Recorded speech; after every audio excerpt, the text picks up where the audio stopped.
The O'Reilly Factor's on tonight. Her actions corrupted and disgraced one of the most important departments of government. The Trump campaign changing strategy, now emphasizing the two major controversies surrounding Hillary Clinton, emails and the foundation. Will that work? We'll have a special report. Jimmy, my emails are so boring. I'm embarrassed about that. Hillary Clinton continuing to shrug off the email situation, which is probably a smart thing to do. We'll take a look at the Democratic strategy.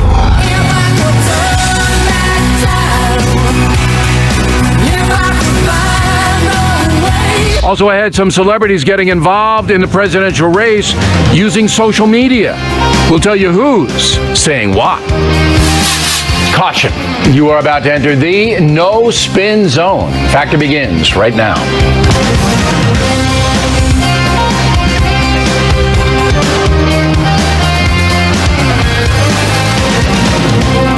Hi, I'm Bill O'Reilly. Thanks for watching us tonight. New strategy from the Trump campaign, and that is the subject of this evening's Talking Points memo. To take the heat off their candidate, the Trump campaign is now focusing on Hillary Clinton's continuing email and foundation controversies. The plan is this: to demonize Mrs. Clinton with the corruption label, to demand an independent prosecutor be assigned to look at her behavior, and to tell voters that ongoing scandal will not benefit the country. Yesterday, Mr. Trump made things clear. The Clintons made the State Department into the same kind of pay-for-play operation as the Arkansas government was. Now, the amounts involved, the favors done, and the significant number of times it was done require an expedited investigation by a special prosecutor immediately. So, for the next few weeks, we'll be hearing that Attorney General Loretta Lynch should appoint a prosecutor to investigate the Clinton Foundation and perhaps the new email dump, which we will tell you about in a few moments. For her part, Secretary Clinton is cool. She appeared with Jimmy Kimmel last night. Jimmy, my emails are so boring. Yeah. And I mean, I'm embarrassed about that. They're so boring. And so we've already released, 30,000 plus. So what's a few more? Now, that's a smart strategy by Secretary Clinton, not to run from the controversies, but to underplay them. Mrs. Clinton well understands that her base doesn't care very much about the email or foundation situations. Her campaign is hoping that independent voters are tired of it. All in all, this presidential campaign is nasty already, and it will get worse. Talking Points predicted that because there's so much at stake. The difference between Donald Trump and Hillary Clinton is enormous, and partisans on both sides are mobilized to the highest degree. Obviously, we're all living in a time where America is a very divided country. Republicans have nominated a populist, a magnet for controversy, who promises great change. Democrats have nominated a traditional politician, also a controversy magnet, whose policies are not much different than those of President Obama. For me as a voter, I don't like all the strife. I don't like the polarization, but it's a reality, and we all have to deal with it. And that's a memo. Now for the top story: more trouble today for Hillary Clinton. Just what the Trump campaign wants. Just a few hours ago, the Associated Press headlined, "Many donors to Clinton Foundation met with her at State." Joining us now from D.C., Fox News Chief Washington Correspondent James Rosen. So this is original reporting from the AP. What should the folks know about it, Rosen? Well, first of all, primarily that it's not good news for Hillary Clinton. The Associated Press, which is widely respected, it's not anybody's idea of a right-wing attack machine, has been using the Freedom of Information Act, and they've gotten a hold of a number of Secretary Clinton's schedules, her calendars from when she was America's top diplomat. And the AP analysis of these schedules finds that more than half of the people who got a meeting with Hillary Clinton when she was Secretary of State, or a phone call with her when she was Secretary of State, who were themselves outside the government, more than half of them either gave directly to the Clinton Foundation or did so through groups and companies. Is there any perspective on this? I mean, the other secretaries of states really didn't have charitable foundations to that extent, but how hard is it to get an interview with the Secretary of State? I mean, it's hard for you, and you covered state for a while, but how hard is it for a civilian to walk in and get to talk to John Kerry or Hillary Clinton? Sure. Well, it's much easier if you've given $5 to $10 million to the Clinton Foundation, and you asked about what is the context. The context here is that the Associated Press report comes at a time of mounting questions about whether the Clinton State Department maintained an appropriate distance from the Clinton Foundation. When she became Secretary of State, when Barack Obama asked Hillary Clinton to serve as in his administration, the Obama White House made Hillary Clinton sign an ethics agreement that stipulated that she would maintain a healthy distance from the Clinton Foundation. Was that the same paper that said she wouldn't use her private emails for government business? Was that the same day? Did she sign them both at the same time? We're checking. So the appearance here is of play for pay, as Donald Trump would put it. Now let's turn to the foundation, which you know a lot about. They spent, the Clinton Foundation, $21 million just in 2014 alone on travel. That's 8% of the total receipts. That were mostly private jets where Bill and Hillary Clinton were whipping around all over the place, correct? My understanding is, having looked at this, the Clinton Foundation doesn't have its own airplane, its own jet plane. They are largely dependent on donors and others who are friends of the Clintons. And there's evidence that Bill Clinton, as former president, used the same one rich guy's airplane something like 15 times in a 10-year period, or 25 times in a 10-year period.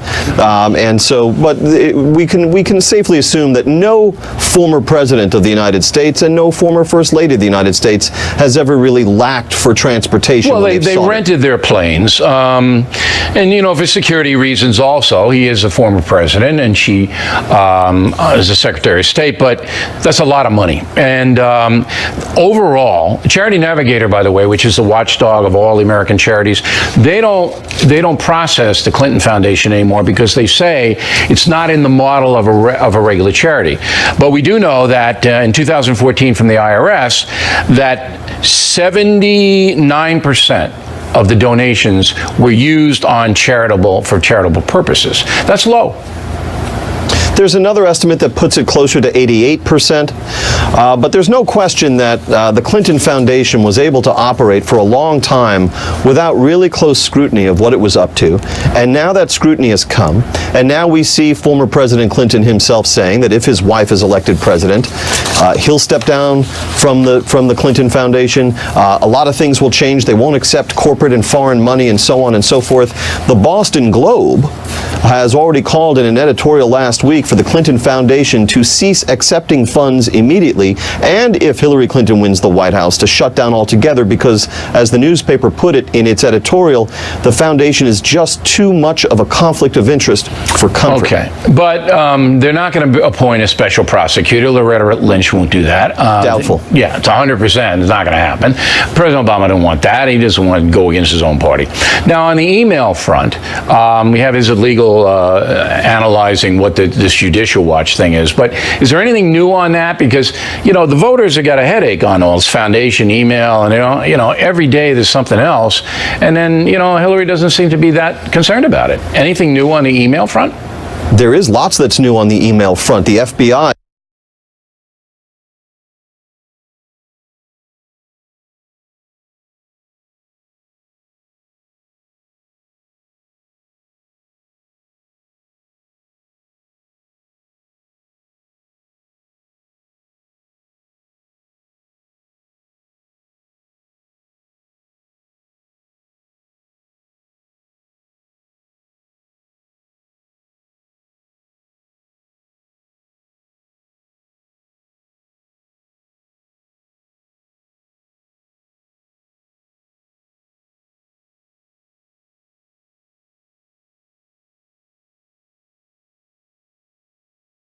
country with the voters, whereby 3/4 regard her as dishonest and untrustworthy. I'm not sure that that translates to regarding her as corrupt. That might be the avenue that Donald Trump can play successfully, but we also have to ask the question. You mentioned this word, one word in your talking points memo, independence. How many people in America, how many people likely to vote in America remain persuadable on these two individuals? About 8%, the polls say. But again, there's so much fog surrounding all of this. But look, voters, I think, know generally what both candidates stands for. James Rosen, everyone, thank you. Next on the rundown, will the latest information about Secretary Clinton help Donald Trump? Then later, Time magazine says social media is creating a culture of hatred in the U.S. Second follow-up segment tonight, as we just told you, anti-Hillary Clinton forces are demanding investigations into the Clinton Foundation and newly released emails. So how much will all this help Donald Trump? Joining us now from Charlottesville, the director of the University of Virginia Center for Politics, Dr. Larry Sabato, and from Washington, Rick Klein, political editor for ABC News. So your assessment of the foundation story tonight, Mr. Klein, does it help Trump? If this campaign is about Donald Trump's on a path to losing. If the campaign is about Hillary Clinton, he has a potential path to winning and getting back into conversation. So this story touches on so many elements of Clinton's vulnerabilities: transparency, conflicts of interest, questions of honesty and trustworthiness.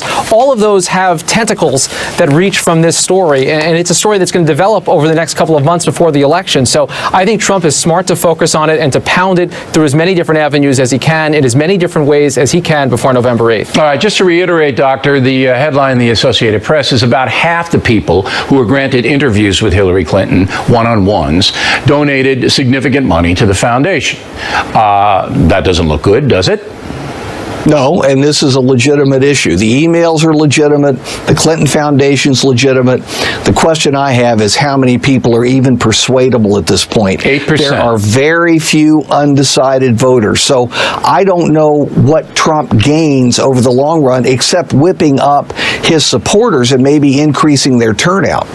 Well, if you're Donald Trump, though, you want to take the heat off you, don't you not? I mean, you want the press to give her the baseball bat on the head instead of him. So I think by doing that, Trump becomes, the crusader for justice, and you forget about the other foibles that he's engaged in. Right? That's a strategy. Bill, how can you get a lower score on honesty and trustworthiness than either one of these candidates has? I mean, you can reinforce what's there. But maybe Mr. Klein sees my point here. Trump is under pressure almost daily from the press who hates him. Now this gives him a little bit of a reprieve because now they have to go over at least for a day or two, although they won't on some networks, and focus in on Hillary Clinton maybe was selling access to her office. So that gives Trump a breather, does it not? And the people that are breathing even easier are the rank-and-file Republicans, many of whom want to support Donald Trump, but need to find a message they can get behind. And as long as he is stuck in controversies about what he's saying and who he's insulting and who he's fighting with and side issues and distractions, even some of the issues like immigration, those are divisive inside the Republican Party. Hitting Hillary Clinton is not divisive. And Dr. Sabato is right. There's a lot of legitimate questions here that Hillary Clinton has not put herself out there to answer. I mean, even her dismissal last night on Jimmy Kimmel, going ahead and saying, what's some more emails? Well, she has said publicly that she released all of the emails that had to do with actual work at the State Department. So even acknowledging that there are additional emails like that is damaging, and it adds up to a really bad perception. But it only adds up, Doctor, if you're paying attention, because Hillary Clinton comes off relaxed and comes off, look, I didn't do anything wrong, always will fall back on the FBI, failing to recommend an indictment, always, and say, look, my emails are boring, I was just doing yoga, whatever she's going to tell you. Okay? I think that she is smart to do that because, again, people, they're not locked in. They don't really know. And I'm not being condescending here, but you got to pay attention to this. And it's not easy to pay attention to, Doctor. Yes, it's complicated unless there are hidden bombshells that we're going to find out now that we didn't know about. I kind of doubt it because the FBI has already looked at all these and then recommended no prosecution to the Justice Department. But I agree with you. When she's flippant about it, of course, it enrages Republicans. Yeah. But for Democrats, it relaxes them. And she knows they don't care anyway. Is that a good thing, Mr. Klein, that you're so partisan that you don't care what your candidate does? I don't know if that's a good thing. It's not very inspiring, but that's the reality of this race. I mean, this is going to be a race against two very unpopular candidates who are going to drive up each other's negatives, try to drive out their own bases. But this story just puts Hillary Clinton on the defensive, because the best that she and her team can argue is that there's a lot of smoke, but there's no fire. But as more smoke grows, it becomes more and more problematic to explain that. And Dr. Sabado's probably right. Because the FBI looked at this, the idea of a bombshell, a smoking gun, very unlikely to be in these emails. In the email thing. That's but right. In the Clinton Foundation thing, you already have your little bomb. Half the people got access to it that gave money to the foundation. You don't know about official actions that result in that, but again, that's smoke, and it adds up to a whole lot. Do we really have to know, though? I mean, if you're the president and you say, hey, come to the White House, but first, give money to whatever, I mean, you can't do that. You just can't. You're exactly right. And there were safeguards that, as James Rosen talked about, they were supposed to have been in place to prevent that, and even the perceptions of conflict of interest. I think the fact that the foundation's now saying they won't accept foreign donations under a Clinton presidency, that says, well, why did you do it while she was Secretary of State? All right, one more question for you, Doctor. In the debate, I expect Donald Trump to really go to town on all this, the first debate, and just to put her on the defensive every second about these kinds of controversies. Yes, and he will be helped in one respect. A lot of people think the press is totally biased against him. You wait and see the quality and quantity of questions to Clinton about the emails and the Clinton Foundation, and also about her resistance to having a press conference. It's been, 7 months? No press conference? Mm-hmm. All right, gentlemen, thank you very much for good debate. Directly ahead, Time Magazine says the net creating a culture of hatred in America. We'll get both sides. Then, is it legal investigating a federal judge ordering Hillary Clinton to answer questions about her emails in writing? What is that all about? Those reports after these messages. Personal story segment tonight. While walking around the streets of New York City, I estimate about 80% of people are either talking or texting on their phone all the time. I mean, they can't stop. Cyberspace addiction is everywhere. This week, Time Magazine's cover story says that social media has created a culture of hate because people known as trolls use cyberspace to smear and harm anyone they want. That includes giving out personal information. That's known as doxing. The key question, is there a rise in hatred in America because of social media? Joining us from Chicago, Dr. Paul Booth, who teaches at DePaul University. And from Newburyport, Massachusetts, Dr. Keith Ablow, psychiatrist and Fox News analyst. Dr. Ablow, you're first. Is hatred rising because of social media? Absolutely, Bill. You and I have spoken about this before. The internet is the medium, and Marshall McLuhan in 1964 said the medium is the message. The internet invites people into it anonymously. It does so via an anonymous technological filter, and therefore it short circuits empathy. So it favors people who lack empathy, number one, and it threatens to turn just regular folks into less empathetic people as well. So it's doing that in a twofold way, not just through bullying, but after all, ISIS and the like use the internet to recruit. Yes. Why? Why is it seemingly so easy? Because people are depersonalized and dehumanized by the internet. Okay, let's take the personal first, and then we'll widen it out to ISIS and the journalism community. Now, Dr. Booth, this Leslie Jones who was in Ghostbusters? Is that her name, Leslie? Yeah. Okay. The actress, right? Now, people on the internet actually almost broke the woman, almost gave her a nervous breakdown because of all the attacks that she had to endure. She finally got off it, all right, but it harmed her dramatically. And the people who did it out of fun, spite. I mean, this woman's never done anything to anybody. She was just in a movie. And when I saw that, I mean, it was sickening. Yeah, no, it's absolutely horrible. But I'm going to have to say that I don't think social media is the cause of hatred. I think hatred has always existed. People have always hated each other. Social media maybe brings it out in certain ways, but I don't think we can blame the technology. It makes it more acceptable, though, does it not? Doesn't it make it more acceptable? Didn't there used to be social boundaries?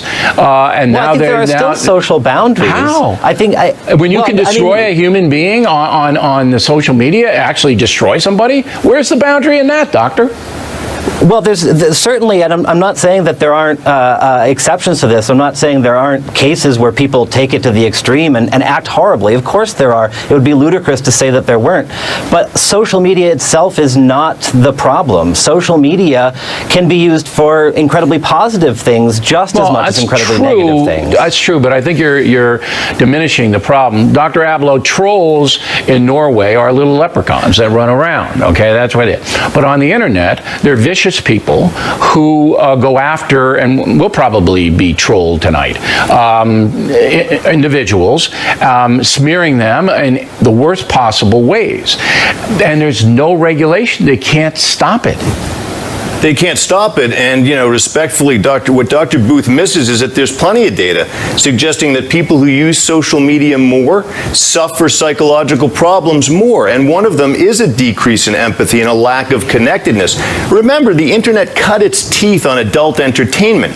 The lack of humanity has been built in from the beginning.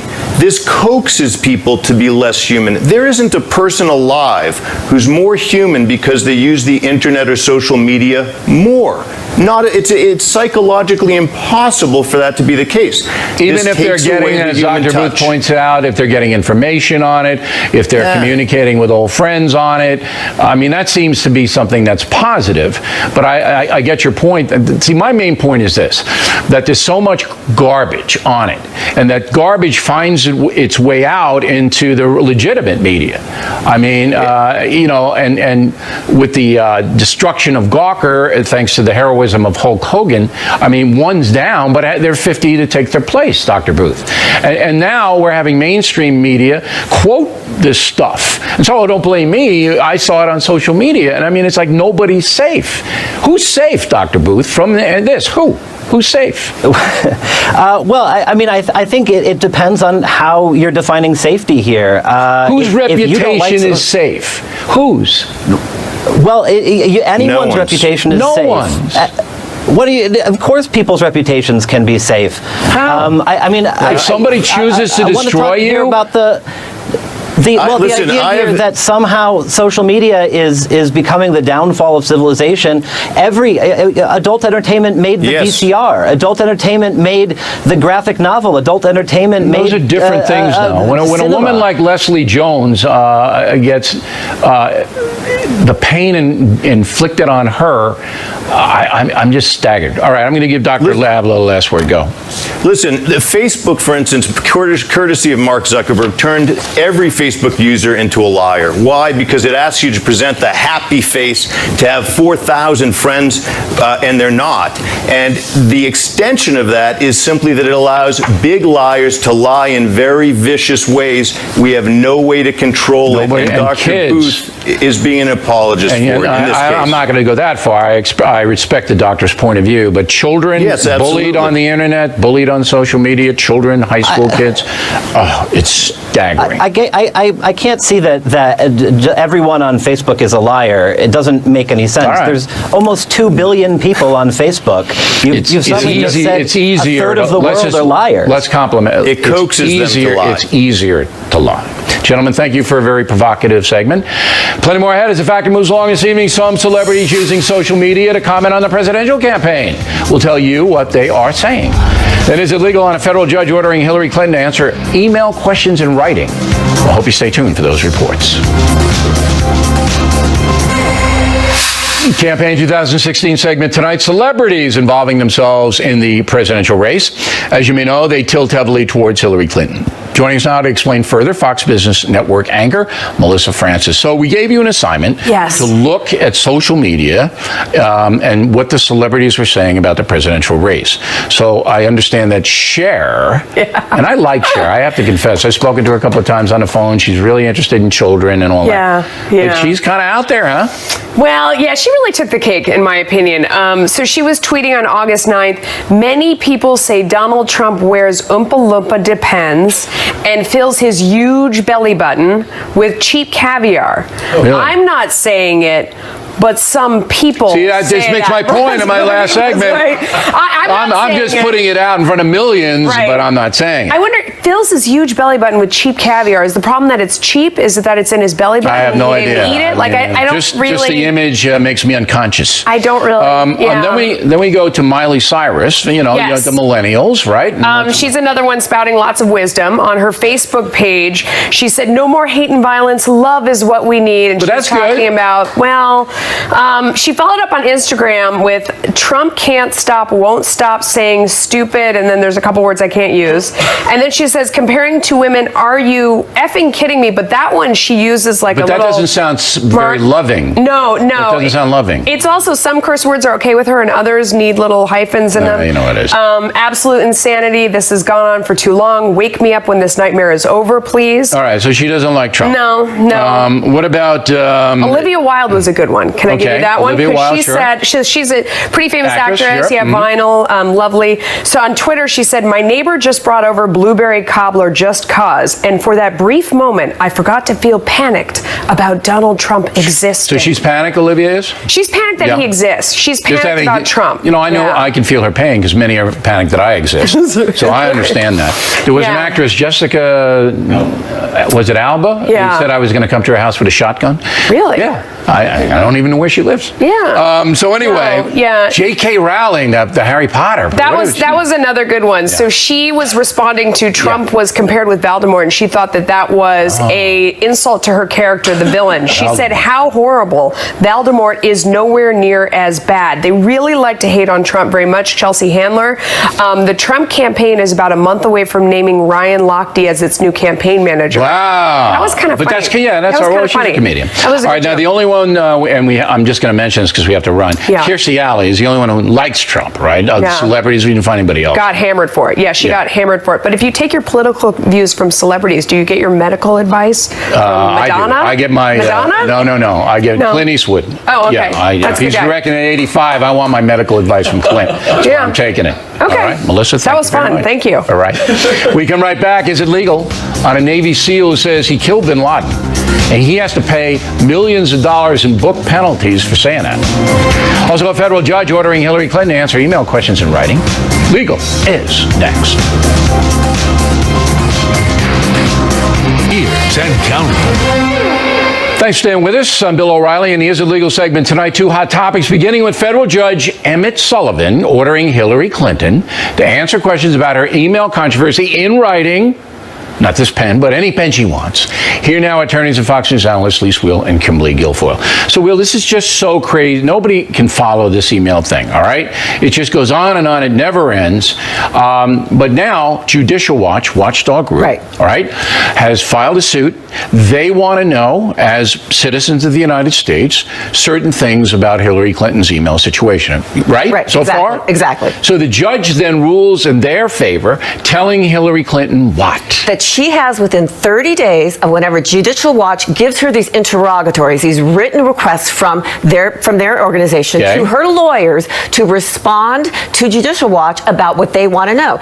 They have to limit their questions to why was a server set up, how was it created, and how did it respond to State Departments getting information from FOIA All right, requests. so they're basically, Guilfoyle, doing an interview, but not in person. They're doing it with written questions. Yeah, it's customary And then in 30 civil days after they submit their questions, which could be tomorrow, right? Right. Could be tomorrow. She has to come back with the answers, correct? Correct. And so the time frame for that would be by November 13th, the latest. So technically speaking, Wow, it could Judicial Watch, exceed. you know, they're gonna Well, get they're it. hopefully going to Sure. move on it. But the point is, there is that opportunity, that window, depending, where we might not hear her answers till after the election. But I think, knowing Judicial Watch, they don't like Hillary Clinton. They've They're got the trying to questions embarrass. ready. But here's the rub. Her lawyers are going to answer the questions. She's not going to answer them, right? Right. They're going to go over what she's already said, Right, and they're going to, vet it 50 different ways. And the question is whether it's going to be public or not. Now, most cases in civil cases, this would automatically become public, but you know the Clinton's lawyers are going to go to the judge and say, we want the it judge sealed. no, he's going to make it public. I mean, if he ruled this way, he's going to make it public. So we're really not going to get anything here, right? Consensus, ladies? Yeah, I don't Maybe, think so. probably not. Okay, we're not They're not going to give you anything that's going to incriminate her. Right, This is right. yeah. I mean, there's going to be 50 guys. It's like Paul Simon's 50 guys to do the Are you question. singing This Is Slip Keep out It the Jack? back, Jack. Okay. That was a song, Guilfoyle. It was a few Nice voice. years ago. You're recession-proof. Now, Navy SEAL, says he was one of the shooters of bin Laden in Afghanistan, writes a book. All right. Gets $6.8 million. All right. The guy's name is Matt Bissonette. Correct. Right? Right. He has to give the money back? He's forfeiting $6.8 million.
Back at the book segment tonight, what the heck just happened? Today, President Obama finally visited Louisiana, where floods that began 11 days ago have caused a massive amount of damage. An estimated 60,000 homes impacted. More than 100,000 folks have registered for federal disaster aid. But the president did not want to interrupt his vacation to visit those folks until today. Here now to comment further, Bernard McGurk and Greg Gutfeld. First of all, Gutfeld, do you think he wore his waders, into the... I have no... the thing is, this is why I would be a great president. I never go on vacation. I have no hobbies. I don't play golf. I just sit in a room quietly. The problem with this story is I don't like talking about disaster stories because there's a political angle. It's like politics is just like flood water. It follows the path of least resistance and it poisons everything. If you sneeze, that is a microaggression against the environment. We keep putting politics into everything. Why can't a president, whether it's Bush or Obama? But do you think that the poor folks down in Louisiana who got hammered care whether the president's there or not? Maybe it helps them. Maybe it gives them some kind of emotional support. Who knows? Okay. Now, Trump was down here, and some people say that shamed President Obama. He had to go down after Trump visited. Do you believe that? Well, maybe. I don't think he should have had to. Listen, he's not running for re-election. It's a red state. It's a bunch of dopey rubes who cling to their guns and Bibles. Dopey rubes. Yes, sarcasm alert. Obviously, and it was a bad sign when he showed up and he was looking for Ray Nagin and the levees. I mean, that was the last one. He should have sent James Taylor down there. Look, things are going to happen when you're on vacation. In this case, it was the riots, then it was the flooding. At least it wasn't, an American getting beheaded by a terrorist caught on video. That was last year. Oh, that happened? Yeah. Oh, that was last I take year. it back. I withdraw the comment. See, I'm not sure that anybody really cares whether politicians go down and feels their pain, but I do admit that the president should have. It's not a real tough to only give up one day. They only care if it's a Republican who doesn't. Right? Well, that's right. I mean, Yeah. Bush was late and Katrina got hammered. Plus, that's a good point. The media coverage. Yeah, it's fine. All right, this Ryan Lochte, you know this guy, right? Yes, oh yeah. He's the guy that got drunk, and then they trashed the bathroom, and then they made excuses, and then they were caught in a lie. Sponsors dropping him all over the place. I think the sponsors have to do that. Really? Yeah, but I think he's taken a disproportionate beating, this guy, because, look, first of all, he was liquored up. I mean, there was a language barrier down there, and he did have a gun pointed at him. And it's not like he said he was shot at on a tarmac somewhere down in a foreign country. I mean, you got to give the guy a break. So you're a little sympathetic, but you still say that he should lose his endorsements. Yes, absolutely. I think he should. Look, the one endorsement he can maybe count on, it all started with a bathroom break. So he's got something, maybe he can endorse Depends or something like that, adult diapers. That's probably not going to happen. In the future. But you know who benefited from this is Gutfeld. He picked up the Speedo endorsement. That is true. Yeah. That is true. I wear them backwards, though. Why is that? For reasons that I can't get into medically. I do not think he should lose his endorsements. I'm still not sure what he did wrong. He lied about it. He said everybody should not have an endorsement. We all lie, don't we? I've lied to my mother. He lied to his mother. Not like that. No, I think he lied to his mother. By the way, the Olympics depresses me. These people are way too good looking. Whenever I'm around Olympians, I feel like a one. Well, that's why you got the Speedo endorsement for the regular folks to wear the bathing. It's why I'm on cable news, because then I'm a 6. I don't know what that means. He was liquored up. He was drunk. Bad things happen when you get intoxicated. Exactly right. Especially but some wonderful things happen. A lot of people find their brides and have children. If it wasn't for booze, we'd have no kids. Mm-hmm. All right. Greg Gutfeld, everybody's philosophy of life, and you can catch it at a local library. Gentlemen, thank you. Fact or tip of the day, an exciting new book you should know about, and it's not mine. The tip, moments away. Fact or tip of the day, a new book you might like to read as the summer winds down. But first, 3 weeks from today, Killing the Rising Sun will be everywhere. 1 million copies distributed across the USA and Canada. If you pre-order the book on BillO'Reilly.com, you get it first. If you become a BillO'Reilly.com premium member, you get it free. Rising Sun will keep you up at night. Chapter on the atom bomb drops may even frighten you. Truly amazing what really happened there. Now the mail. Paul Calcott, London, England. Bill, I'm a proud premium member, but your talking points were a load of bull. Great Britain won 67 medals with a population of 65 million. USA 121 with a population of 320 million. Do the math. Not about math, Paul. China and India have far more people than America. It's about excellence and will to win. The USA still has it. And that was the point of the memo, not one-upping countries like yours, which did very well. Major Greg Merck, U.S. Air Force, Pensacola, Florida. Newsflash for Krauthammer. Liberty and will work in synergy and have created the greatest nation in history. Don Pryor, Trenton, Texas. Krauthammer was correct. Look to the north. Canada won more medals per capita. Linda Kleinschmidt, Cincinnati, Ohio. O'Reilly, I noticed the same thing you did. Minority athletes achieve mightily, clearly demonstrating that all Americans can be successful. Steve Zinzer, Pebbles, Ohio. Bill, I consider you a superb interviewer, but each time you talk with Trump, it seems you assume the role of an older brother bestowing insight on the younger brother. First of all, Donald is older than I am. Second, my interview style is debate heavy. That is, I put forth opinions and challenge the guests to knock them down. That's different than the traditional Q&A the hard news folks do. Not a matter of lecturing, it's a matter of injecting opinion. Michael Gates, Agawam, Massachusetts. Bill, why would Hillary Clinton come on The Factor and face hard questions like Trump? Because she would reach tens of millions of voters, many of whom are skeptical of her. She could win big if she shows command of the issues. Peggy Crowell, South Pittsburgh, Tennessee. Bill, could you have possibly been more obnoxious to Trump last night? You talking to me? Jenny Doyle, Lebanon, Oregon. Why is it so important to know Trump's strategy to curb violence in the cities? I'm glad he didn't tell you. Bob Withrow, Fernandina Beach, Florida. Mr. O, your toughness with Trump did him a favor. Helped him prepare for the debates. For the record, I brought the same kind of questioning to President Obama that I bring to Trump. Trying to get as much specific information as possible so you can know their plans. That's what we do here. Noah Medeiros, Fort Myers, Florida, just became a BillO'Reilly.com premium member. Why? Because you aggravate people, O'Reilly, and I like that. You sound like my kind of guy, Noah. Welcome aboard. And finally tonight, the factor tip of the day. One of my college pals, Terrence McGowan, led a fascinating life. Small-town cop, Marine Corps captain, FBI agent. But McGowan simply will not retire. As an old guy, he actually went back to Iraq and Afghanistan working in the private sector there.